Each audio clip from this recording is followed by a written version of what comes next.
100 in the Dark, September 30th, 1942. A party game turns deadly when the lights go out. Classic locked room thriller premise. The title refers to a parlor game where players count to 100 in darkness. It was perfect for radio. Listeners experience the same darkness as the characters. This shows how Suspense used the medium's limitations as strengths. Now on to 100 in the Dark. The Columbia Network takes pleasure in bringing you Suspense.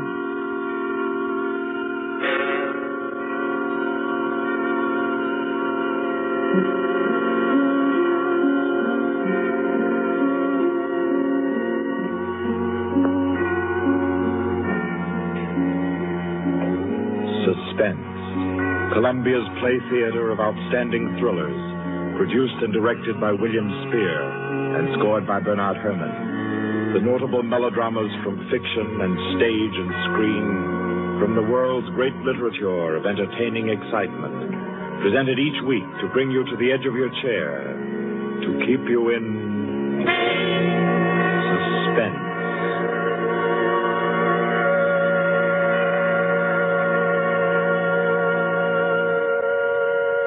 Tonight's story, by America's distinguished author-playwright Owen Johnson, gathers its suspense in a very gentle way. It doesn't have a spectacular finish, garnished with revolver shots. There are no graveyard watches. There's not so much as a single lifeless body, identified or unidentified. It's a tale told in a clubroom, the Artists and Writers Club in New York. A tale of high-class robbery and suspicion, and of how some ladies and gentlemen nervously counted 100 in the dark.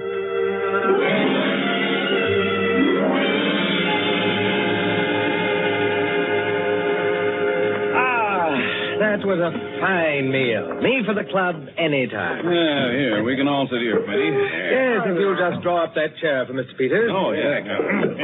Peters? Thank you. Do you all know Peters? This is Mr. Steingall. How do you do? I know you. Mr. Gaulier?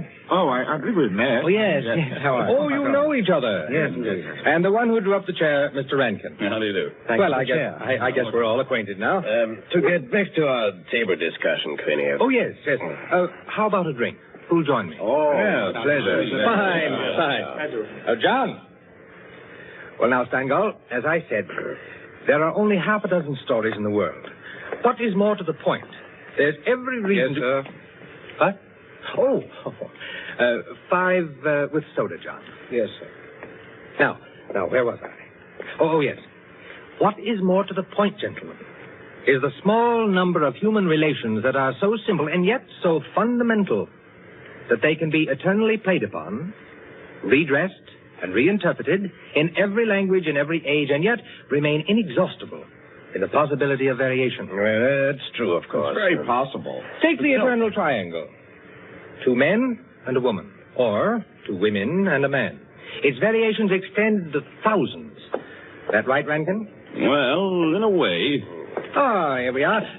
Set them down right there, John. Very well, sir. A little soda. Here you are. Thank you. And you. Thank you. Soda, Peter? Yes, please. There. Another one. Here you are. Thanks. And here's yours. Thank you. And now, a little soda in mine. Well, here's to you all. Cheers. Cheers.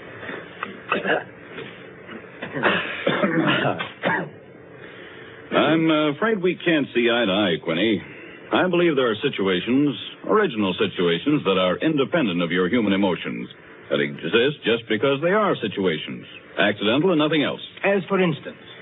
Well, I'll just cite an ordinary one that happens to come to my mind.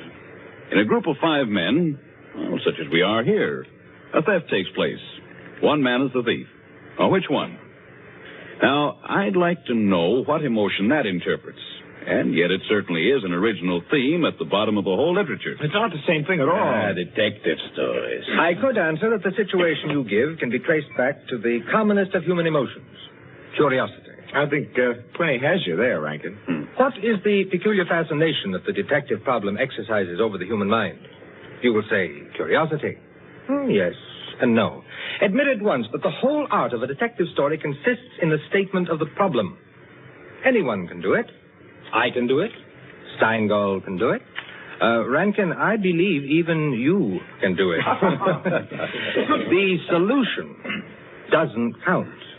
It is usually banal. It should be prohibited. What interests us is, can we guess it? There you have it. The problem, the detective story. Now, why the fascination? I'll tell you. It appeals to our curiosity. Yes. But deeper, to a sort of intellectual vanity. 5 men present. A theft takes place. Who's the thief? Who will guess it first? Whose brains will show its superior cleverness? You see? That's all. That's all there is to it. Out of all of which, the interesting thing is that Rankin has supplied the reason why the supply of detective fiction is inexhaustible. It does all come down to the simplest terms.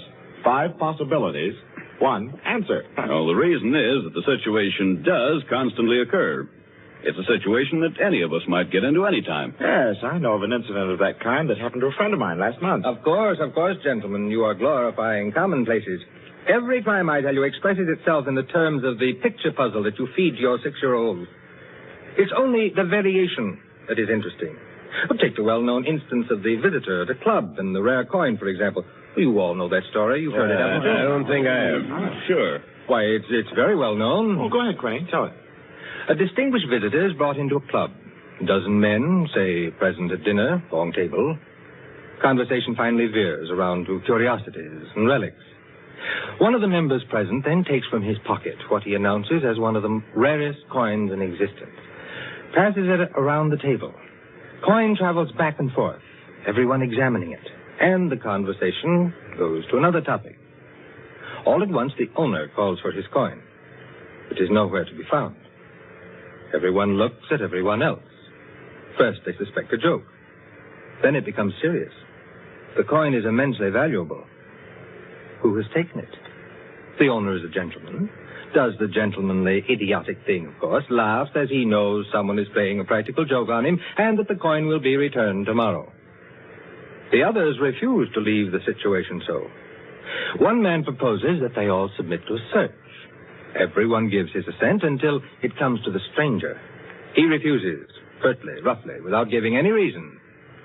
Uncomfortable silence. The man is a guest. No one knows him particularly well, but still he is a guest. One member tries to make him understand that no offense is offered, that the suggestion was simply to clear the atmosphere.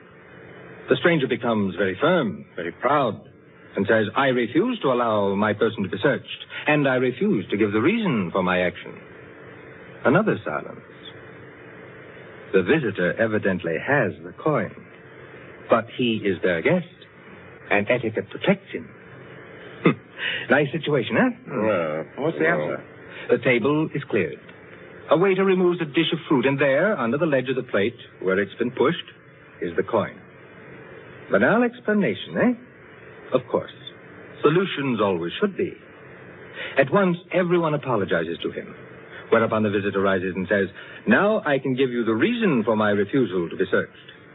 There are only 2 known specimens of that coin in existence, and the second happens to be here in my vest pocket. Yes, rather obvious. Of course, the story is well invented, but the turn to it is very nice. Very nice, indeed. Well, I don't know. Ending is very unsatisfactory. The visitor should have had on him not another coin, but something absolutely different, something destructive, say, of a woman's reputation. And a great tragedy should have been threatened by the casual misplacing of the coin. Well, I've heard the same story told in a dozen different ways. Oh, it's happened 100 times. It must continually happen. I know of one extraordinary instance. In fact, the most extraordinary instance of this sort I've ever heard. Peters, you rascal. I see you've been quietly letting us set the stage for you. Well, it's not a story that will please everyone. Why not? because you will want to know what no one can ever know. It has no conclusion, then. Yes and no. As far as it concerns a woman, quite the most remarkable woman I've ever met, the story is complete. Do I know the woman? Possibly. Probably, I should say. Uh-huh. As a matter of fact, this should be particularly interesting to you because I believe that most of you are acquainted with the people involved. The names, of course, are disguised. I think...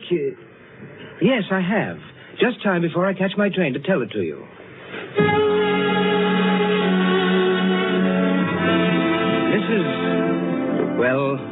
Mrs. Rita Kildare inhabited a charming bachelor girl studio, very elegant, with a duplex pattern and one of the buildings just off Central Park West. She knew very nearly everyone in that indescribable society in New York that's drawn from all levels and that imposes but one condition for membership, to be amusing. In this mingled society, her invitations were eagerly sought. Her dinners were spontaneous, and the discussions, though gay and usually daring, were invariably under the control of wit and good taste. On the Sunday night of this adventure, she had, according to her custom, sent away her Filipino butler and invited to an informal chafing dish supper 7 of her more unusual friends. At 7 o'clock, having finished dressing, she put in order her bedroom, which formed a sort of free passage between the studio and a small dining room, to the kitchen beyond. Then, going into the studio, she struck a match and was about to light the candlesticks which illuminated the room when the bell rang. And a Mr. Flanders, a broker, compact, nervously alive, well-groomed, was waiting as she opened the door. Well, you're early. On the contrary, you are late. Well, in any case, hello, and come inside. Here, let me take your things. Thank you. Well, I'm the first, I suppose. Of course. And since you are, you can be a good boy and help me with the candles. Delighted. Who's to be here tonight? The Enos Jacksons? I thought they were separated. Not yet. Oh, interesting. Only you, dear lady, would dream of serving us a couple on the verge. It is interesting, isn't it? Assuredly. Where did you know Jackson?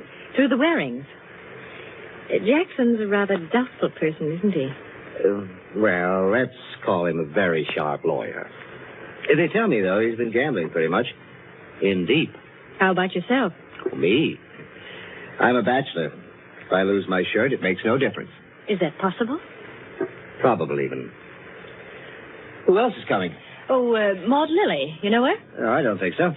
You met her here some time ago. A journalist. Oh, yes, of course. I'd forgotten. Mr. Harris, a clubman, is coming, and the Stanley Cheevers. Stanley Cheevers?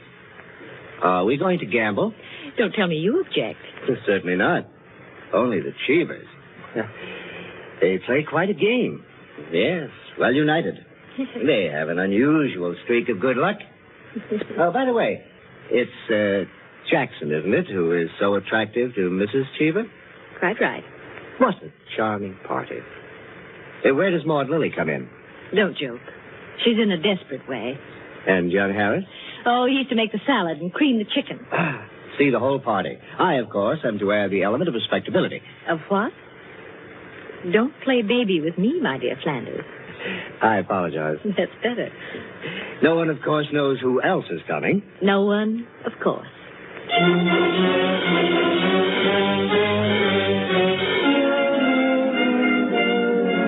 The Stanley Cheevers entered.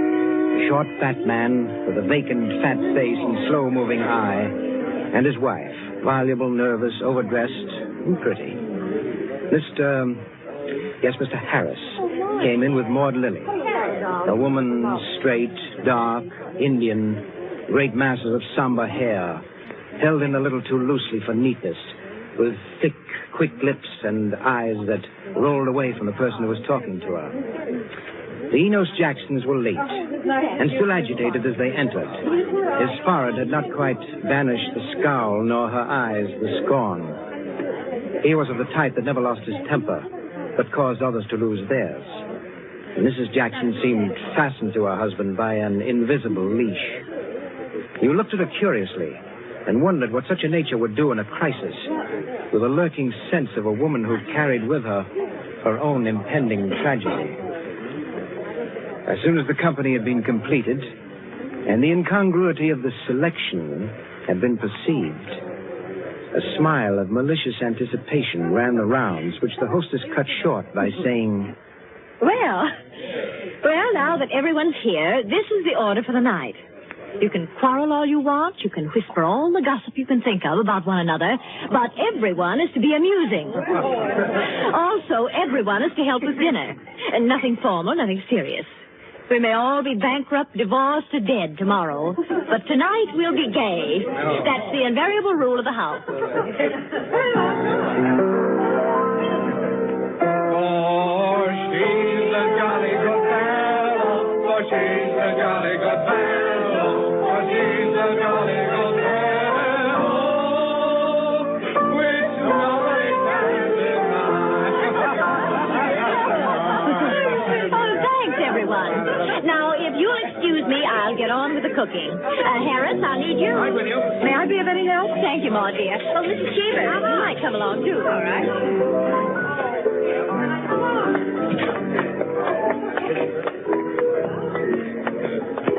This is an adorable bedroom. Oh, thank you, dear.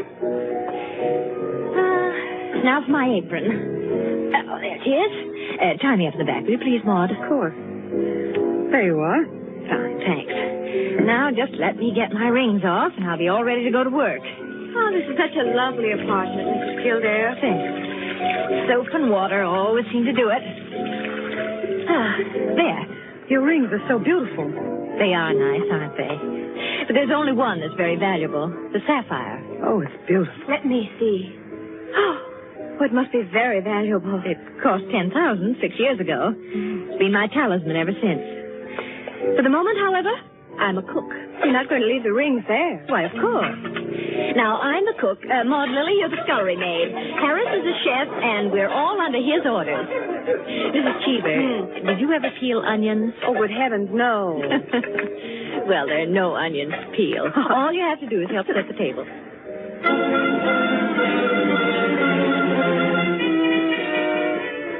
Under their hostess's gay guidance, the 7 guests began to circulate busily through the rooms, laying the table, grouping the chairs, opening bottles, and preparing the material for the chafing dishes.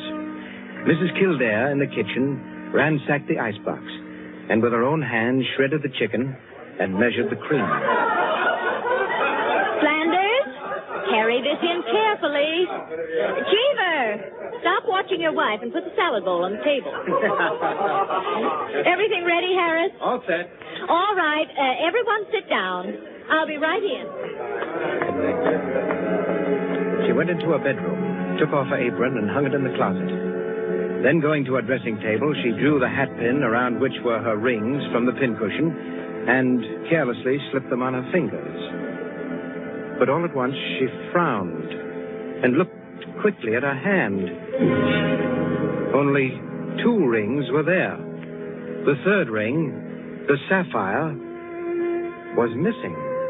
Stupid. She said to herself, and returned to her dressing table. Immediately, she stopped. She remembered quite clearly putting the hat pin through the 3 rings. She made no attempt to search further, but remained without moving, her fingers slowly drumming on the table. Who had taken the ring? Each of her guests had had a dozen opportunities in the course of the time she'd been busy in the kitchen. She ran over their characters and their situations as she knew them. Strangely enough, at each, her mind stopped upon some reason that might explain a sudden temptation. To find out nothing this way.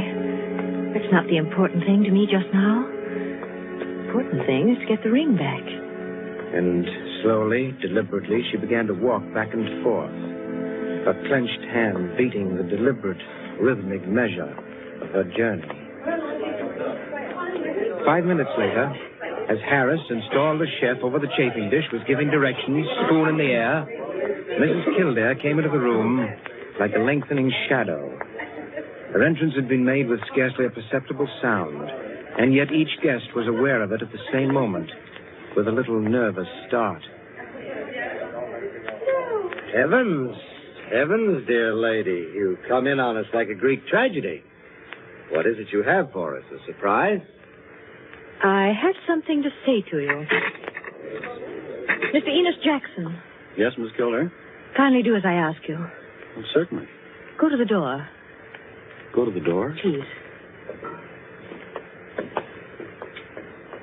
Yes? Lock it. And bring me the key.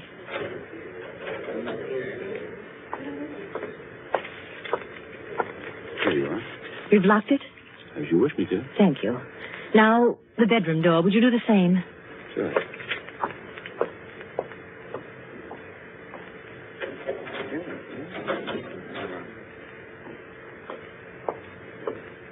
Thank you, Mr. Jackson. Mr. Cheever, Yeah? would you blow out all the candles except the candelabra on the table? Blow out all the candles. Except the candelabra. All right. For goodness sake, Mrs. Kildare. What is it? I am getting terribly worked up. My nerves are all Sorry, red. Mrs. Jackson. That's the last candle. All right. Now listen. My sapphire ring has just been stolen. Oh, you don't mean it. The ring's been taken within the last 20 minutes. I'm not going to mince words. The ring has been taken, and the thief is among you. But Mrs. Kildare, is it possible? Yes, Mrs. Cheever. There's not the slightest doubt. 3 of you were in the bedroom when I placed my rings on the pincushion. Quite true. I was in the room when she took them off. The sapphire ring was on top. Each of you has passed through there a dozen times since. My sapphire ring is gone, and one of you has taken it. Now listen. I'm not going to mince words. I'm not going to stand on ceremony. But I'm going to have my ring back. Listen to me carefully. I'm going to have that ring back. And until I do, not a soul shall leave this room. I don't care who's taken it. All I want is my ring. Now, I'm going to make it possible for whoever took it to restore it without possibility of detection. The doors are locked and will stay locked. I'm going to blow out the remaining candles in the candelabra, and we're going to count 100 slowly. There'll be an absolute darkness. No one will know or see what's done. But if, at the end of that time, the ring is not here on the table, I shall telephone the police and have everyone in this room searched. Am I quite clear? Everyone take his place about the table and remain standing, please. That's it. That'll do. Now, I'll blow out the candles and count 100. No more, no less.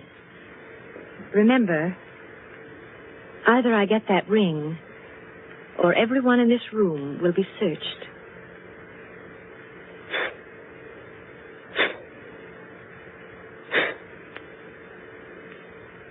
One, 2, 3, 4, 5, 6, 7, 8, 9, 10, 11, 12, 13, 14, 15, 16, 17, 18, 19, 20, 21, 22, 23, 24, 25, 26, 27, 28, 29, 30, 31, 32, 33, 34, 35, 36, 37, 38, 39, 40, 41, 42, 43, 44, 45, Foot slipped off the chair. I'm 46, sorry.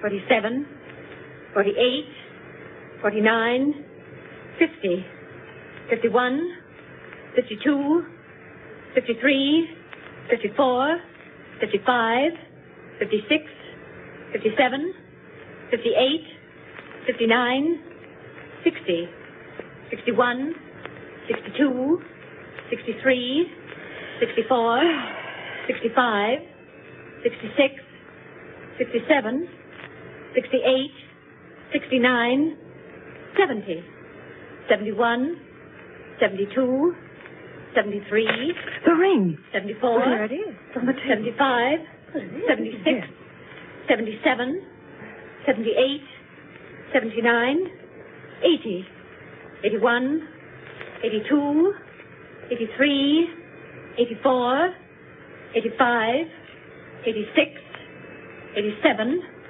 88, Oh, really?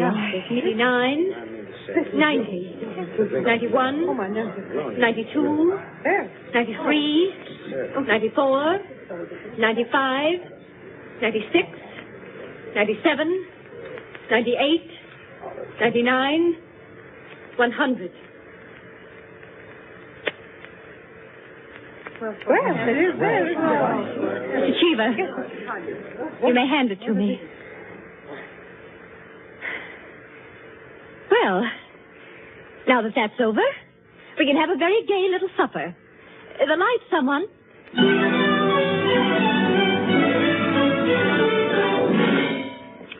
And there you are, gentlemen. Oh, I say, Peters, that's not all. Absolutely. The story ends there? Story ends there. But who took the ring? What? You never found out? Never. No clue? None. I'm not sure I like the story. It's no story at all. Permit me, it is a story. And it is complete. In fact, I consider it unique because it has none of the banalities of a solution and leaves the problem even more confused than at the start. Well, I don't see... Of course you don't see, my dear Enkin.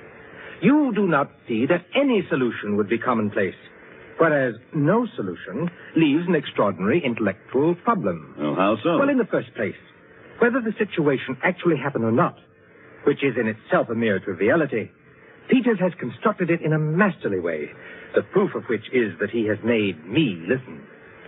Any of those present might have taken the ring. There are therefore 7 solutions, all possible and all logical. But beyond this is left a great intellectual problem. Well, how so? Was it a woman who lacked the necessary courage to continue? Or was it a man who repented his first impulse? Is a man or is a woman the greater natural criminal? Oh, that's simple, Quinny. A woman took it, of course. On the contrary, it was a man, for the second action was more difficult than the first. A man, certainly. The restoration of the ring was a logical decision. You see? Personally, I incline to a woman, for the reason that a weaker feminine nature is strangely susceptible to the domination of her own sex. There you are. We could meet and debate the subject year in and year out and never agree. I recognize most of the characters, Peters. Mrs. Kildare, of course, is all you say of her. An extraordinary woman. The story is quite characteristic of her. Flanders, I'm not sure of, but I think I know him. I'm positive I do. Did it really happen? Exactly as I told it. The only one I don't recognize is Harris, your humble servant. What? You, Peters? You were there? I was there. I was Harris. I beg your pardon, gentlemen. Oh, yes, what is it, John? Mr. Peters, sir, your train. You told me to remind you. Oh, thank you. Yes, I didn't know it was so late. You gentlemen pardon me. Huh? Of course. Nice to meet you all. Night.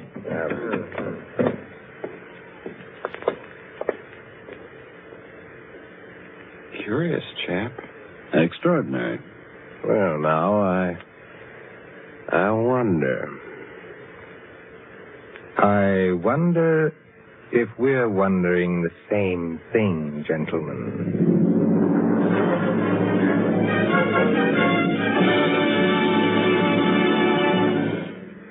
And so, with the enigmatic smile of Mr. Peters, or Harris, ends 100 in the Dark, Owen Johnson's smooth story which gave us tonight's Suspense.